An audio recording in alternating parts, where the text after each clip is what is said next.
Hace tiempo les habíamos planteado que era necesario pasar raya luego de la aprobación de la reforma de la seguridad social, más allá de todo el ruido político. Hoy vamos a ir por ese camino. La reforma se votó el pasado 27 de abril en la Cámara de Senadores y fue promulgada el 2 de mayo.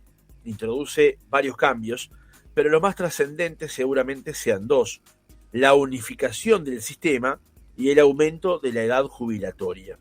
La nueva norma no introdujo nuevos tributos, pero sí una novedad, como el plan de ahorro por consumo, el que vamos a explicar en algunos segundos.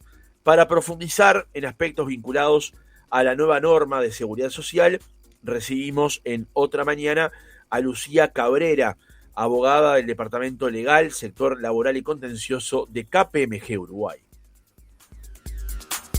Doctora Cabrera, ¿cómo le va? Buenos días. Buenos días, muy bien, ¿y usted? Muy bien, muchas gracias por atendernos esta mañana. Por favor, un placer. Doctora, en primer lugar, una pregunta en general con respecto a la reforma de la seguridad social. Preparando este reportaje, escuché una entrevista que le hicieron los colegas de Sarandí el año pasado, donde usted hablaba justamente de el consenso general que había en el sistema político de que una reforma era necesaria. Por supuesto que después entraba en las disquisiciones de qué tipo de reforma y cuáles eran los alcances de la misma, pero una reforma era necesaria. Sin duda. De hecho, el proceso de reforma llevó mucho tiempo. Como recordarán, se formó una comisión de expertos especializados en la materia, abogados, contadores, economistas, personas con mucho conocimiento, para que pudieran analizar cuál era la situación actual de nuestro país, de la seguridad social, analizar cuál era la situación de países similares a los nuestros, ver cuáles habían sido sus experiencias y de esa forma poder ver cuál podría ser la reforma más conveniente para nuestro sistema y nuestra demografía, que es obviamente muy especial. Y a raíz de mucho tiempo de estudios es que se termina en esta reforma, que obviamente no tiene el consenso de todo el mundo político, pero se parte de una unanimidad de la necesidad de un cambio, porque el sistema actual o la variedad de sistemas actuales no iban a ser sostenibles en el futuro. Claro, eso quedó de manifiesto a partir del primer informe de diagnóstico que hizo la comisión de expertos, ¿no? Exacto, exacto. Por más que ya se sabía, a través de ese estudio tan específico quedó en claro cuál era la situación. Ajá. Doctora, una novedad que trae la reforma de seguridad social, que en otros países puede aparecer tal vez con más frecuencia, es que en este caso esta reforma no introduce nuevos impuestos, no varía la carga impositiva ni sobre empresas ni sobre trabajadores, ¿no? Exacto, este era uno de los temas que se había planteado desde el principio y que también había cierto consenso entre todos los actores. La realidad del sistema no quería implicar un cambio que fuera más gravoso para ni empresas ni trabajadores, porque esto implicaba de cierta forma afectación a los dos sectores. A los trabajadores porque iban a tener menos poder adquisitivo en el día a día, y a las empresas porque de cierta forma, aumentando los gastos, desincentiva el mercado de trabajo. Entonces, eso es un tema que es muy importante, de que las personas, por más que cambie el sistema, y es verdad que van a trabajar más tiempo, no van a ver afectado en su salario un aumento de las contribuciones especiales de seguridad social. Claro, es bueno recordar en todo caso, doctora, cómo se divide hoy esa carga laboral. Se lo pregunto, mejor dicho, esa carga laboral no, ese costo asociado hoy a la seguridad social. Se lo pregunto porque en el debate político sí hubo un reproche de que no había alteraciones sobre ese costo, sobre esa carga, digamos, y que todas las modificaciones ocurrían sobre una variable que era la extensión de la vida del trabajo, la extensión de la vida laboral del trabajador, digamos. Exactamente. Hoy lo que vendría a ser el llamado aporte jubilatorio, que en realidad no solo va dirigido a la jubilación, sino también a otros subsidios que ampara la seguridad social, en lo que refiere específicamente al Banco de Previsión Social, que comprende a la mayoría de los trabajadores, tiene un aporte personal del trabajador del 15% de las asignaciones computables, que es más o menos, podría considerarse la mayoría del salario, y respecto al aporte patronal, es decir, el aporte que realiza la empresa, es un 7,5%.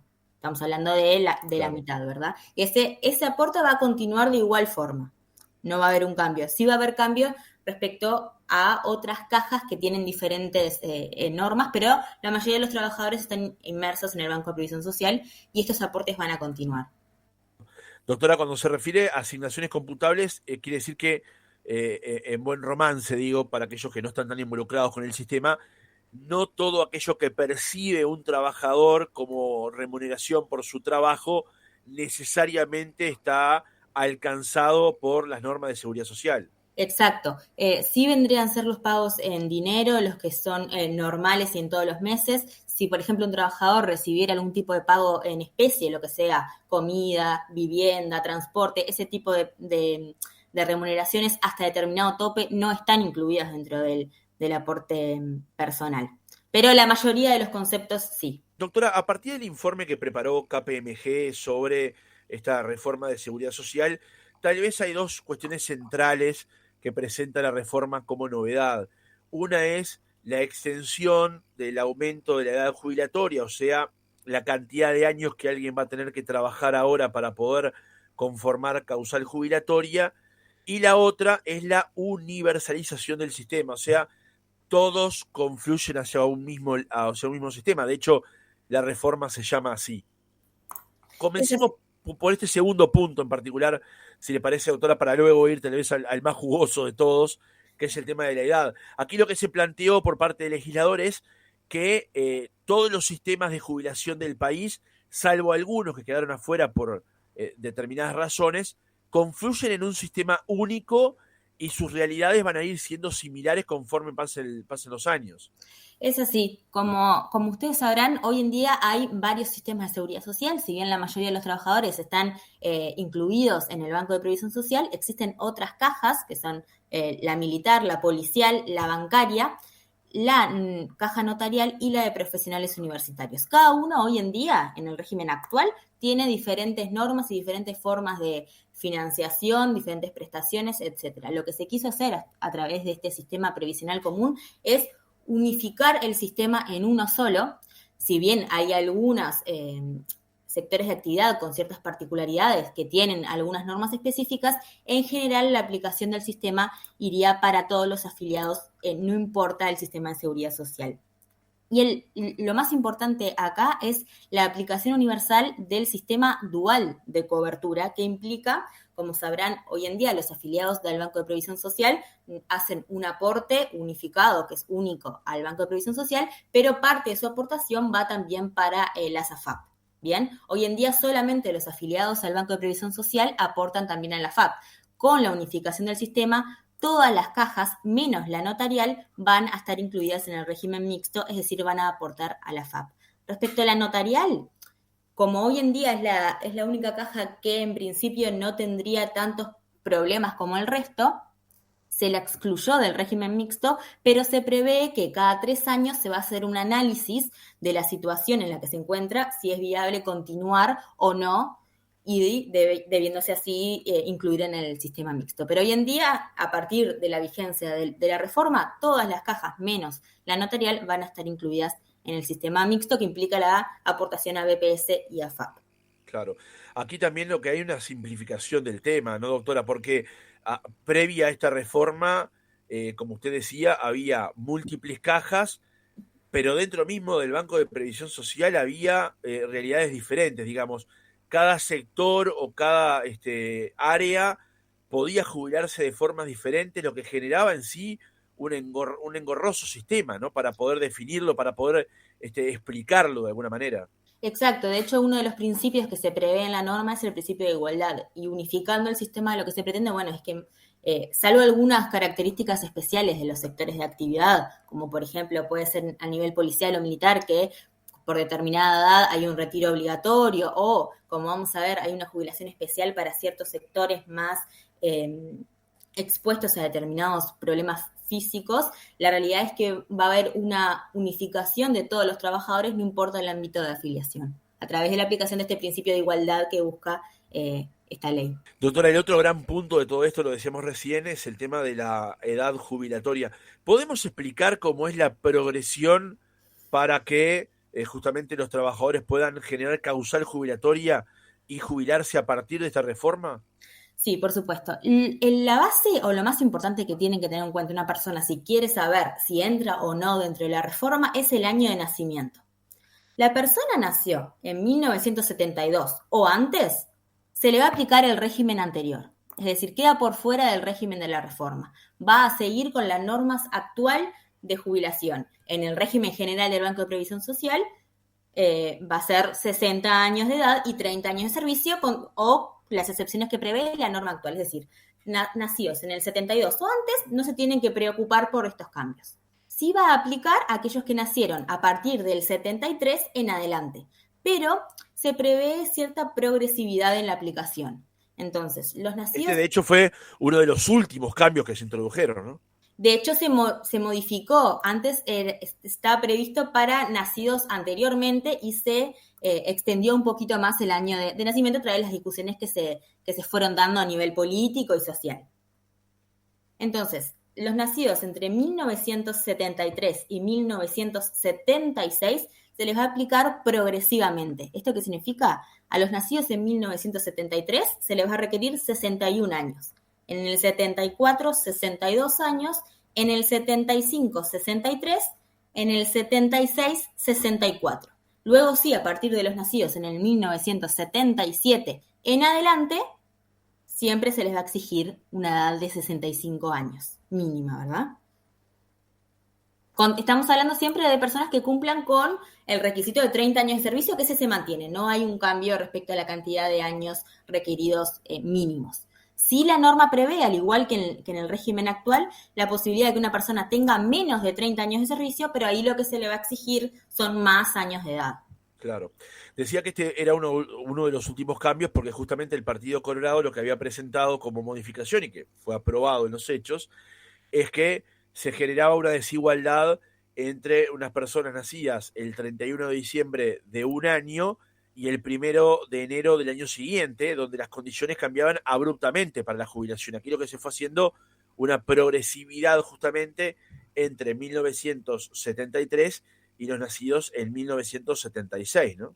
Exacto, es así. Siempre va a tener que haber un corte, pero la forma de que esto afecte lo menos posible, o sea, lo menos brusco, como bien mencionaste, es hacerlo de forma progresiva. Y de esta forma es que se prevé la posibilidad de que a medida que se va acercando a la fecha de nacimiento de 1977, se vaya aumentando la exigencia.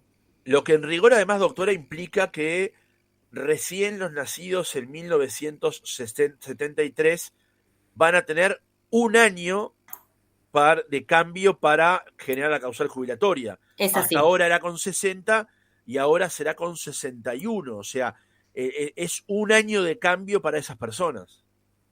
Estamos de acuerdo, estamos de acuerdo. Lo que se intentó es que las personas que estuvieran hoy en día más cerca de la jubilación se vean lo menos afectados posible. Estamos hablando de que los nacidos en el 73 hoy en día son las personas que tienen 50 años o 49 a 51 según la fecha de cumpleaños, por supuesto, pero son personas que están próximas a la jubilación, pero tampoco tanto. Entonces, bueno, Claro. en algún momento se quiso prever, bueno, hoy en día es de los 60, vamos para atrás 10 años y ahí aplicamos la progresividad.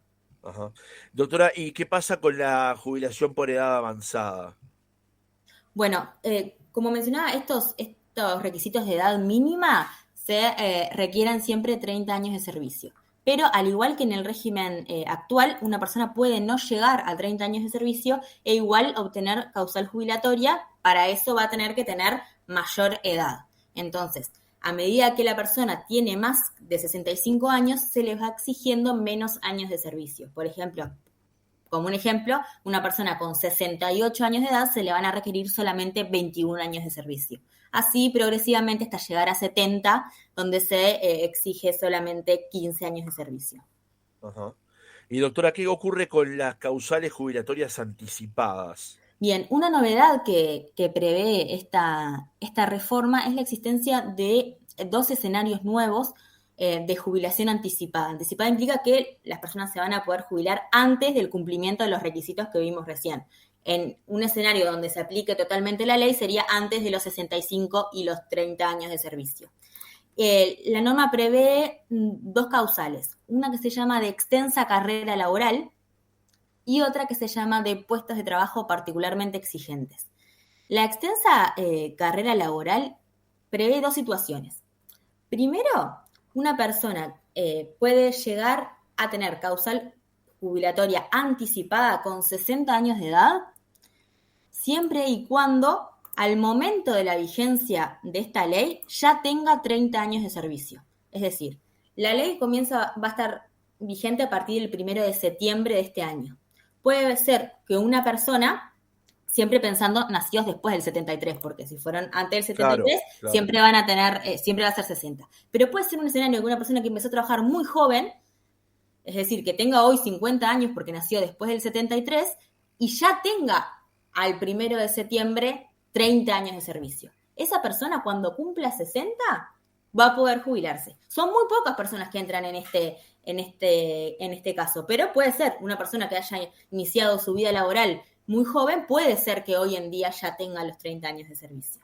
Claro, lo que pasa es que la ley tiene que velar por esos casos, porque si no pasa lo que pasó, por ejemplo, con los cincuentones. No estoy trazando una paralela entre un caso y el otro. Digo que la ley, al momento de crearse, tiene que velar por todos estos casos que son eventualmente excepcionales, ¿no? Exacto, sobre todo que hoy, lógicamente, cuando esta persona tenga 60 años de edad, va a tener muchísimos años de servicio, entonces de esa forma es que se está protegiendo. Y también se prevé, más allá de estos casos puntuales, que la posibilidad de jubilarse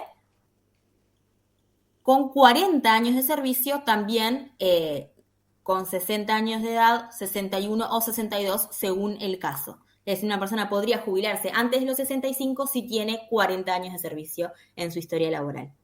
Ajá. Esta es la jubilación anticipada por extensa carrera laboral. Y después tenemos una jubilación anticipada por puestos de trabajo particularmente exigentes, que la ley prevé específicamente a aquellos trabajadores del sector de la industria de la construcción y del sector rural. Se considera que son justamente trabajos que están expuestos a determinadas cuestiones físicas y por eso se prevé la posibilidad de una jubilación anticipada, también con 60 años de edad y 30 años de servicio. Y otros requisitos específicamente que al menos durante su vida laboral hayan estado 20 años en el sector y que de los últimos 10 años al menos 5 años hayan estado en el sector. Si se cumplen estos requisitos, se podrá jubilar a los 60 años de edad y 30 de servicios. Hoy en día está solo pensado para los trabajadores de la construcción y del sector rural, pero la propia ley prevé la posibilidad de que otros sectores que consideren que tienen similitud o están expuestos específicamente a determinados condiciones de exigencia, puedan, a través de un proceso que se prevé y que debe ser aprobado por el Poder Ejecutivo, puedan solicitar también estar incluidos en esta jubilación anticipada. Ahora, doctora, yo no soy ni abogado, ni senador, ni dirigente político, pero esta cuestión me llama la atención. Queda ad referéndum del Poder Ejecutivo de turno poder ampliar tantas veces quiera estas excepciones.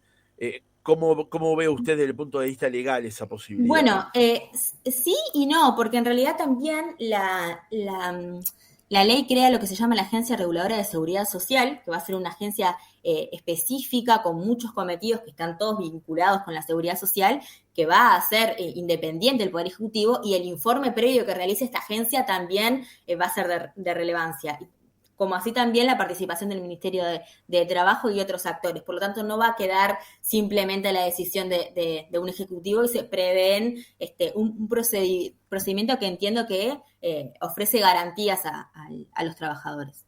Bien, en este comentario que voy a hacer ahora no la voy a comprometer a usted.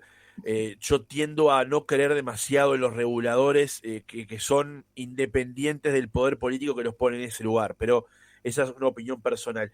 Doctora, en el tercer caso de lo que veníamos comentando de la causal jubilatoria anticipada, también está la jubilación en régimen de ahorro individual obligatorio, ¿no?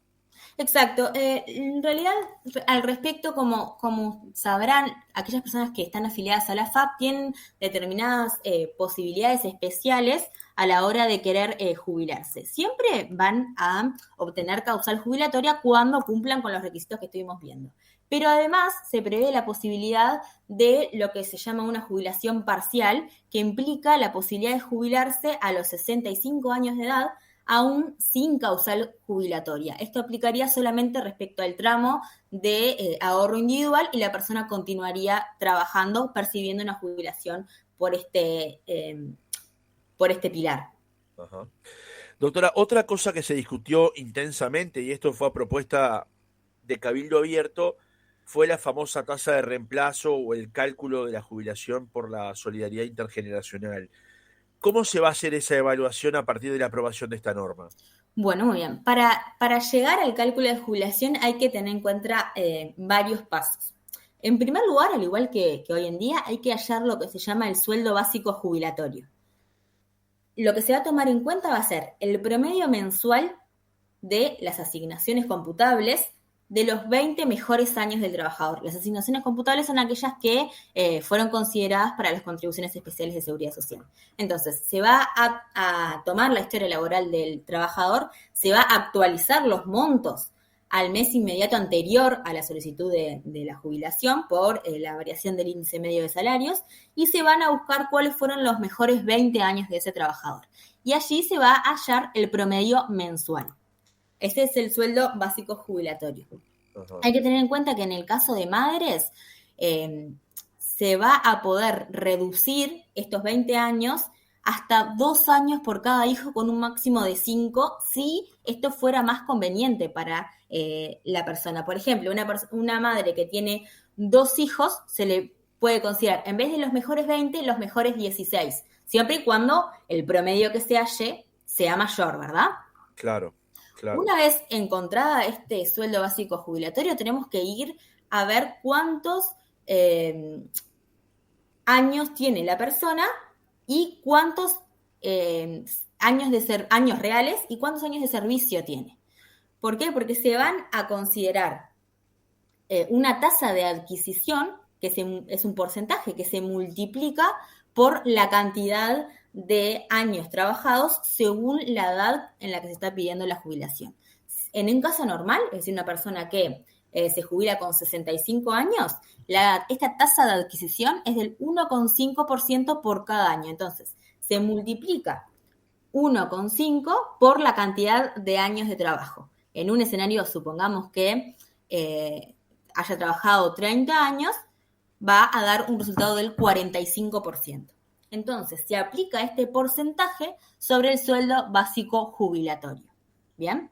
Ajá. Si la persona trabaja más años, cuanto más años trabaje, más va a ser este porcentaje, porque se toma en consideración de los años trabajados. Al igual que va subiendo la tasa de adquisición si uno va extendiendo la edad de jubilación. Por ejemplo, se prevé que si uno se jubila a los 67 años, la tasa de adquisición pasa de 1,5 a 1,66. Entonces, al multiplicarlo por la cantidad de años, la tasa es mayor.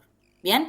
Lo único que se prevé es un límite del 85% del sueldo básico jubilatorio por parte de la norma.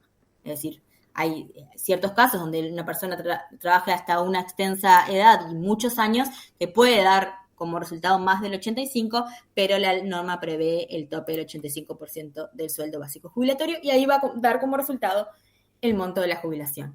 Bien, es una operación realmente compleja, no es sencilla, ¿no? Por eso, en última instancia, lo que siempre se recomienda es que cuando una persona va a iniciar los trámites ante BPS, con esta norma o con el sistema anterior, le van a ir informando de todos los pasos y le van a hacer el cálculo efectivamente de cuánto va a ser la jubilación que va a percibir, ¿no? Sí, por supuesto. Uno puede tener cierta idea a través del asesoramiento del Banco de Previsión Social, o en este caso, como aplicar a todos, de cualquiera de las cajas, puede tener una idea de cuánto va a ser aproximadamente el monto, pero como siempre se va a estar actualizando al mes anterior de solicitud de la jubilación, va a ser una idea genérica, pero nunca se va a saber exactamente cuál va a ser el valor. Bien. Doctora, con respecto al tema de la jubilación parcial flexible, ¿de qué hablamos cuando hablamos de eso?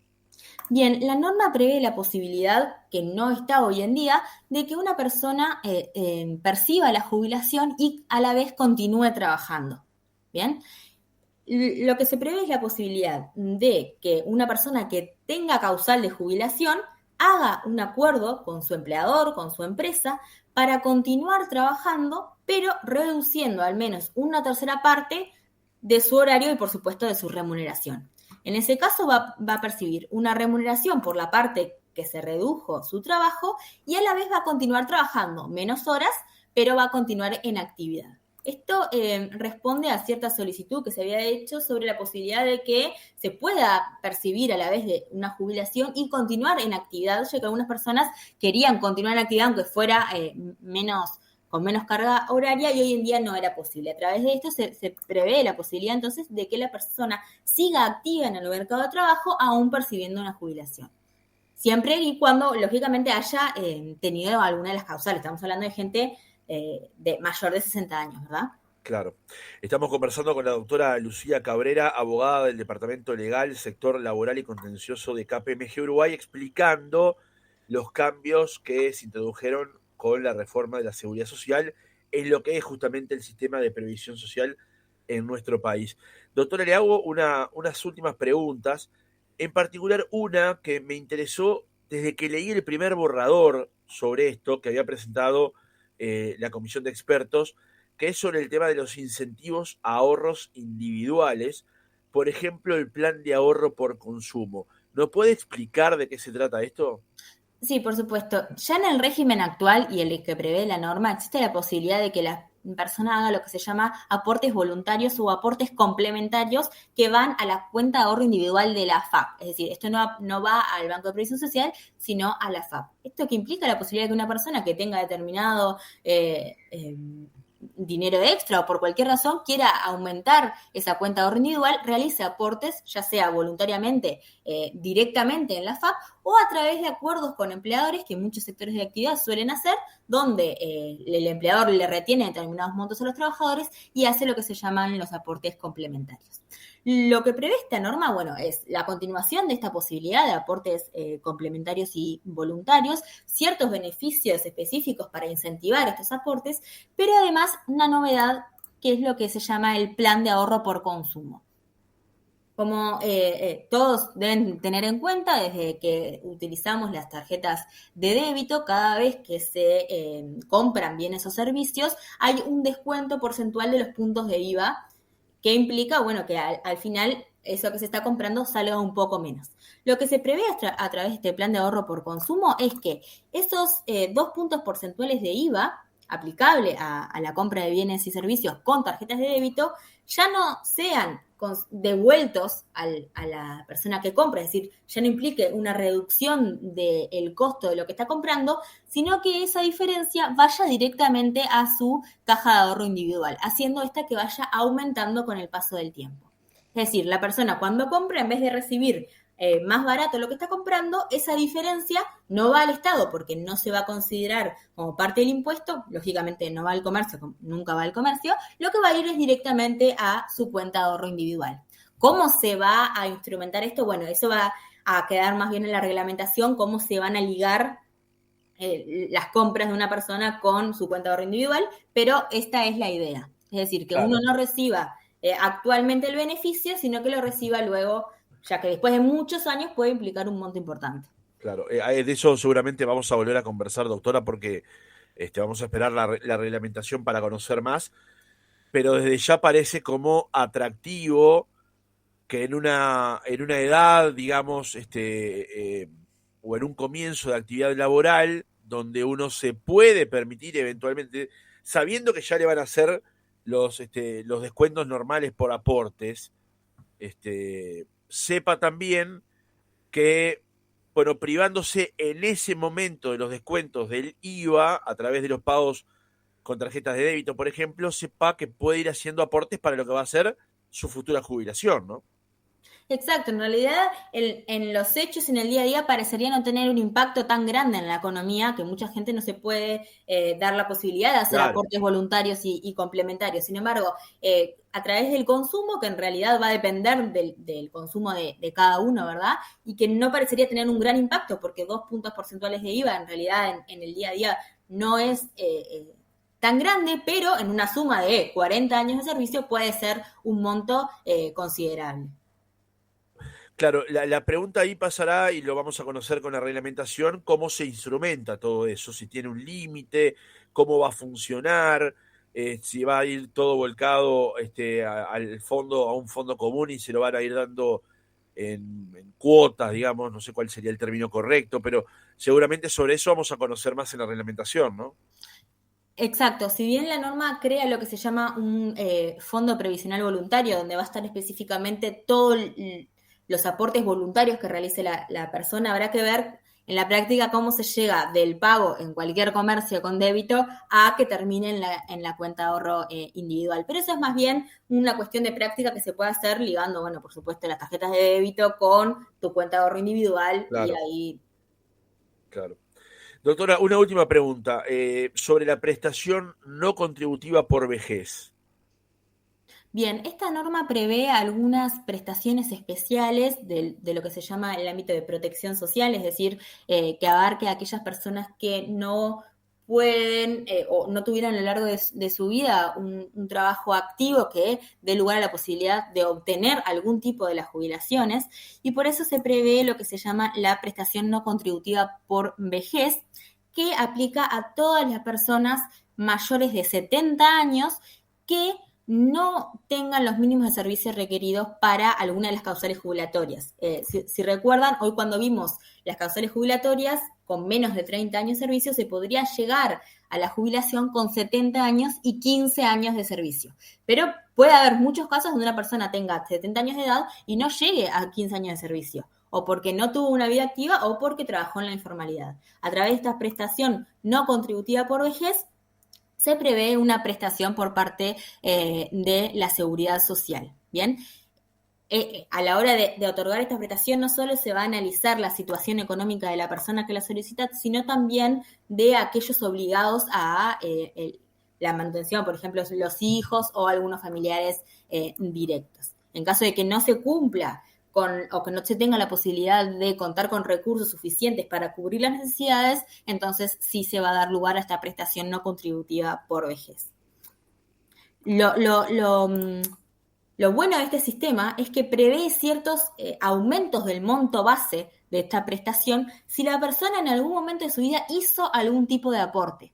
Hoy en día existe también alguna prestación que se considera para aquellas personas que no llegan a los mínimos, pero que es básica y base para todos. Sin embargo, la novedad de esto es que si vos en algún momento hiciste algún tipo de contribución a la seguridad social, se le va a tener en cuenta para aumentar un poco más el monto de la prestación. Claro. Este ha sido un primer abordaje sobre esta nueva reforma de la seguridad social, sobre estos cambios que se introdujeron a partir de la norma. Buscábamos esto hace tiempo, le habíamos dicho a nuestra audiencia que era necesaria una lectura sin el ruido político que se había generado, sobre todo en el último tiempo, sobre la reforma de la seguridad social, y es interesante una lectura en esta dirección. Le agradecemos entonces, doctora Lucía Cabrera, abogada del Departamento Legal y Sector Laboral y Contencioso de KPMG Uruguay. Gracias por haber estado otra mañana con nosotros. Muchas gracias, estoy a las órdenes para cuando quieran conversar sobre esto o cualquier otro asunto. Otra mañana, para escuchar sin desconectar